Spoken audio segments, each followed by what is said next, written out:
Netanyahu has said a push to release the hostages would accompany the operation to take control of Gaza City and destroy the Hamas stronghold.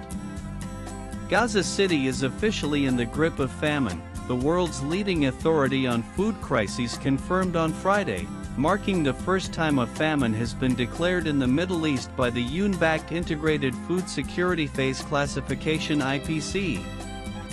The dire situation threatens to spread to southern regions like Deir al-Balah and Khan Yunis if a ceasefire and unimpeded humanitarian access are not urgently implemented. More than 500,000 Palestinians, nearly a quarter of Gaza's population, are facing catastrophic levels of hunger, the IPC report said, with malnutrition and starvation-related deaths increasing daily. The IPC's findings follow months of warnings from aid agencies about Israel's military blockade and restrictions on humanitarian aid, which they say are driving a man-made famine. This is a famine caused by cruelty, justified by revenge, enabled by indifference, and sustained by complicity, said Tom Fletcher, the UN Under-Secretary General for Humanitarian Affairs, speaking in Geneva.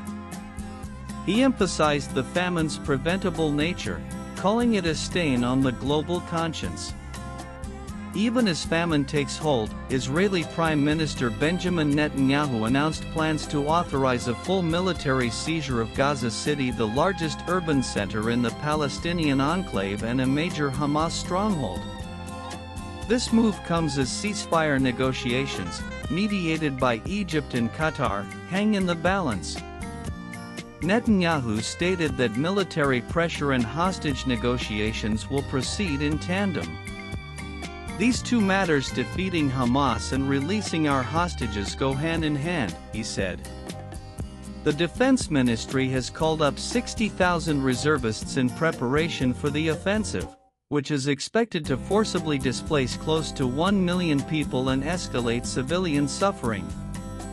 Defense Minister Israel Katz issued a chilling warning: the gates of hell will open upon Hamas. Gaza City will become Rafah and Beit Hanoun, referencing two cities previously decimated by Israeli bombardment. Hamas earlier this week accepted a ceasefire proposal involving a 60-day truce and phased hostage exchanges. Israel, however, insists on the release of all hostages before halting its operations. The United States and other international actors have urged Israel to show restraint, though Israel appears determined to press forward.